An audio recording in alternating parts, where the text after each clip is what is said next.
One of the things I've observed in movements for equity and inclusion and in myself is how easy it is to get stuck in analyzing the problem and analyzing oppression.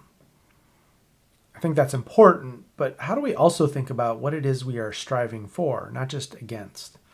What would justice really look like? What would liberation really look like? And how might we get there?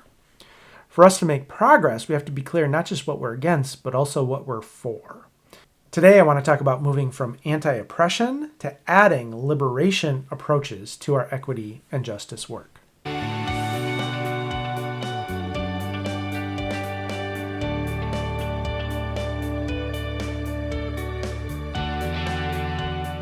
I want to begin by being clear. We definitely need anti-oppression analysis to understand the systems of racism, classism, homophobia, and more. Without this clear understanding about systems and structures and how they function and the implications, we are naive at best and often doing harm. And I think the trouble with just staying in this anti-oppression analysis is we get really attuned to paying attention to more and more acts of oppression everywhere. And that might be true. It can also be overwhelming. It can be hard to deal with. It can be hard to see. It can be hard to find joy. It can be hard to find those things that we need for renewal, to stay in the movements, to stay in social change making space. It can lead to burnout and give up. And we can fall in love with the problem. And when we fall in love with the problem, we see the problem everywhere. And even we want to ignore signs of progress because we're so in love with the problem, we become obsessed with seeing the problem, naming the problem, pointing out the problem, that we can be dismissive of signs of progress and movement forward. So we want to avoid those traps. We need to add to this anti-oppression analysis, knowledge, and awareness a vision of liberation. I love the quote from Cornel West, who says, "Justice is what love looks like lived out in public." Love in public. Love not just for a person, but for our community, for our organization, for our society. What would love look like at those levels? That begins to create a vision for me. And by vision, we literally want to create a picture in our minds, our picture in our collective consciousness about what that can look like. That vision is really important to give us something to work toward, something to pull us forward, give us something to aspire to. I've talked elsewhere about our enlightened self-interest, even those of us who experience privilege and dominance. How might we benefit from giving up those privileges so we can be more in community, in relationship with others, so that we eliminate the cost to us as a society, and we can be more in touch with our own humanity, without a deluded or delusional sense of self-understanding. If we were just to be able to snap our fingers and eliminate racism in the world that I live in, I would lose some privileges, to be sure, but what I would gain would overwhelm that in so many ways. The world that I live in, the community that I live in, would be so much more prosperous without the friction and toll of racism. Think about the economic vitality. Think about the costs of addressing racism that we wouldn't need. Think about all the inventions and innovations and contributions and leadership that we're not fully experiencing because of the racism that people experience. Think about if we could just grant economic security to people who are in your community, how that would benefit everyone, even those who currently have economic security, more people having it. So we can think about some of these things that we're looking for, not as finite, us versus them, adversarial, zero-sum games, but as abundant things: joy, liberation, economic security, freedom. These things are there in abundance. So I want to share with you 3 strategies to help you work toward a vision of liberation. The first strategy is moving from blame and shame to accountability, learning, growth, and transformation. Blame and shame are frequent tools used in social justice areas. We see this often on social media and people scoring social justice cool points for how they can shame and blame others. We maybe call this cancel culture, we maybe call this other things. Shame and blame are useful when you are doling them out because it benefits you.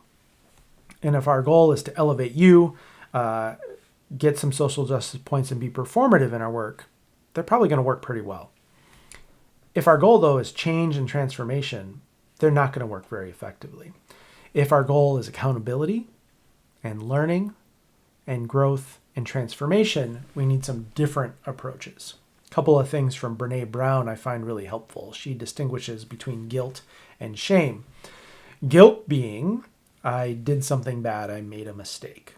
And shame being, I am bad, I am a mistake. What we really want to do is help people who have misstepped feel guilty about their misstep, regret their choice, their decision, their comment.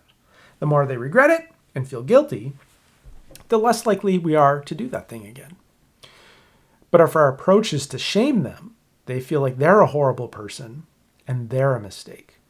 And that gets in the way of learning. It is the antithesis of what we want. It leads to addiction, it leads to violence, it leads to bullying, it leads to eating disorders, it leads to all sorts of things that are really unhealthy, and it prevents us from learning and growing.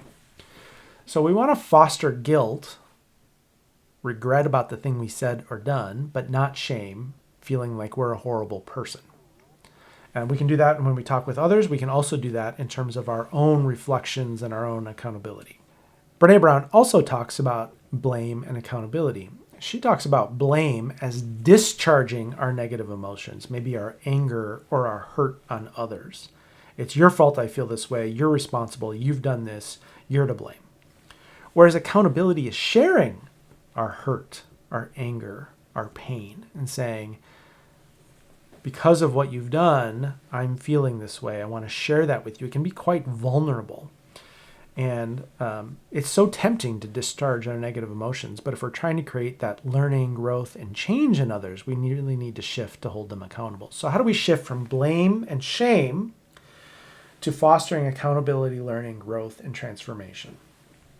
The second strategy I want to share with you is a simple little line that I love, which is, would you rather be right or would you rather be effective?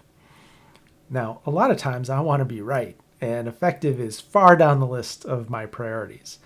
That self-righteousness, putting people in their place, is really about elevating us. And being effective is what's going to help reach this person. What's a message they'll be able to hear? How can I communicate this in a way? And sometimes that's kindness and grace. Sometimes it's softening the blow. Sometimes it's being very direct and very clear. So this isn't about being passive or tone policing. It's thinking, what's going to be effective in reaching this person? I once heard higher ed scholar and leader Larry Roper say, we need fewer activists and more strategists. I just love that line. He's not criticizing activists, but he's calling activists to be more strategic in our thinking about what's going to create the change. And so how do we shift from that self-righteousness and outrage, which is so tempting, and we get so much validation, particularly on social media and even in activist communities? How do we think instead about engagement and listening and dialogue and connection? And what might be effective here? A third strategy is unlearning. A lot of times when people behave in racist or sexist ways, we say they're ignorant or naive or uninformed.